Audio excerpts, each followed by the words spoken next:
सांसद ने पत्र के जरिए सिरसा के पार्कों के रखरखाव का मुद्दा उठाया है। शैलजा ने कहा है कि सिरसा के पार्कों के रखरखाव की जिम्मेदारी किसी एक विभाग की तय की जाए। पत्र में कुमारी शैलजा ने लिखा है कि सिरसा नगर में करोड़ों रुपए की राशि खर्च कर टाउन पार्क, भादरा पार्क और ग्रीन बेल्ट पार्क बनाया गया था। इन पार्कों के रखरखाव की जिम्मेदारी से हरियाणा शहरी प्राधिकरण, विकास प्राधिकरण यानी हुडा और नगर परिषद सिरसा दोनों ही पल्ला झाड़ रहे हैं। ऐसी स्थिति में पार्क उजड़कर कबाड़खाना और नशेड़ियों का अड्डा बनते जा रहे हैं। इन पार्कों के रखरखाव का जिम्मा उन्होंने लिखा कि हुडा का बताया जाता है और हुडा कहता है कि इसकी जिम्मेदारी नगर परिषद की है। ऐसे में पार्कों के रखरखाव के लिए किसी एक विभाग की जिम्मेदारी उन्होंने लिखा इस पत्र में कि तय की जाए। आगे बढ़ेंगे। आज पूर्व प्रधानमंत्री अटल बिहारी वाजपेयी की 100वीं जयंती है। अटल जी की जयंती को देश भर में सुशासन दिवस के तौर पर मनाया जा रहा है। देश के कोने कोने में अटल जी को याद करते हुए उन्हें श्रद्धांजलि दी जा रही है।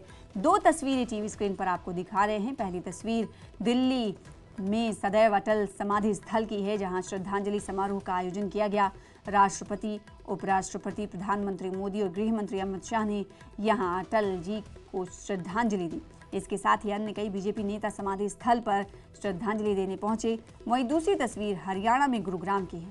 गुरुग्राम में सुशासन दिवस पर राज्य स्तरीय कार्यक्रम का आयोजन किया गया, जहां मुख्यमंत्री नायब सिंह सैनी ने अटल जी को नमन किया और उन्हें याद करते हुए कहा कि अटल जी जिस सुशासन की बात करते थे, हम उन्हीं नीतियों पर चल रहे हैं जिससे बीते उन्होंने कहा कि 10 सालों में हरियाणा में सकारात्मक बदलाव आया है। वाजपेयी जी की जो सोच थी, उनकी सोच थी कि सुशासन का अर्थ केवल प्रशासन चलाना नहीं है। अटल जी सोचते थे, बल्कि उन्होंने यह तय करना है कि हर नागरिक को न्याय, सम्मान, अवसर और बेहतर जीवन मिले। ये सुशासन वही होता है जहां गरीब को अधिकार, युवाओं को अवसर और महिलाओं को सम्मान मिले। मुझे ये कहते हुए गर्व महसूस हो रहा है कि साफ नियत और सही नियत के बलबूते हम सुशासन के इस अभियान में सफलता प्राप्त करने में आगे बढ़ेंगे। इस सफलता को मेरे प्रदेशवासियों ने भी अपना भरपूर समर्थन दिया है। इस बात का परिणाम है कि आपके द्वारा हमें लगातार तीसरी बार हरियाणा के अंदर ये सेवा करने का जो जनादेश दिया है, जो मौका दिया है सेवा करने का, ये इसका परिणाम है। हमने एक एक कर भ्रष्टाचार के सभी रास्तों को बंद करने का निर्णय ये हमारी सरकार ने किया है।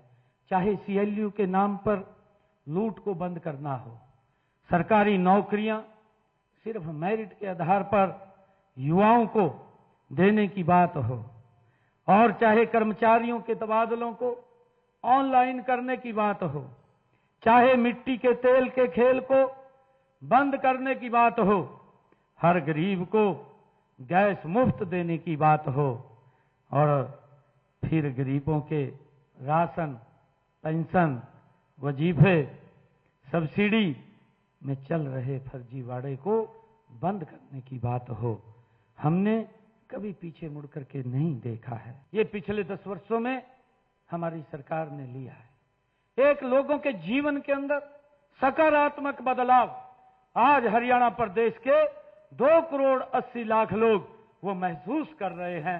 उनको घर बैठे सुविधा